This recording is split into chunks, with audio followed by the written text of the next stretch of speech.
বোন আমাকে প্রশ্নটা করেছেন যে হুজুর, স্বামীকে না জানিয়ে স্বামীর পকেট থেকে টাকা নেওয়া জায়েজ হবে কিনা, অথবা এর জন্য আমাকে আল্লাহর কাছে জবাবদিহিতা করতে হবে কিনা। যেই মেয়ে প্রশ্নটা করেছে সে আসলে কম দুঃখে করে নাই। এইখানে মাসআলা হচ্ছে, আপনার স্বামী আপনাকে সমস্ত ভরণ পোষণ সে দেয়, কিন্তু কোন স্বামী যদি এমন পিচাস হয় যে তার পকেট থেকে জীবনও স্ত্রীর জন্য 10 টাকা খরচ হয় না, স্ত্রীর খাবার দাবারটা সে দেয় না, স্ত্রীর ভরণ পোষণটা সে দেয় না, কাপড় চোপড় কিচ্ছু দেয় না, ঈদ আসলে কখনো সে শপিং করে দেয় না, এমন কঠিন অবস্থায় যদি কেউ এমন পড়ে, অথবা মনে করেন একজন স্বামী প্রথম বিয়ে করার পরে দ্বিতীয় বিয়ে করেছে, এখন দ্বিতীয় বউ নিয়ে খুব দেদারসে ঘুরে, প্রথম স্ত্রী নিয়ে আর কোনো খোঁজ খবর নাই, যদি এমত অবস্থায় পড়ে, তাহলে মাসালা হচ্ছে এই পরিমাণ টাকা নেওয়া যাবে তার পকেট থেকে না জানিয়ে, যতটুকু পরিমাণ সম্পদ নিলে পরে সে চলাফেরা করতে পারবে, তার চলাফেরার সমস্যা হবে না। কিন্তু আপনি যদি তাকে আবার বাগে পান যে আজকে 50,000 টাকা পাইছি সব নিয়ে গেলাম, তাহলে আবার জায়েজ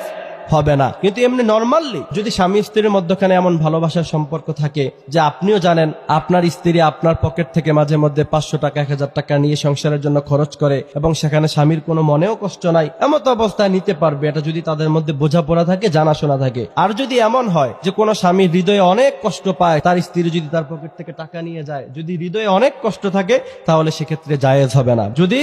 স্বামীর সম্পদ স্বামীকে না জানিয়ে কখন আপনি নিতে পারবেন, দুই ভাবে নিতে পারবেন। যদি আপনাকে একান্ত খরচ না দেয়, অথবা তার সাথে আপনার সম্পর্ক ভালো, সে জানে যে আপনি তার থেকে নিয়ে খরচ করেন, এমত অবস্থায় আপনি তার থেকে নিতে পারবেন, অন্যথায় পারবেন না তাকে না জানিয়ে। যদি অন্যথায় নেন তাহলে সেটা চুরি হয়ে যাবে।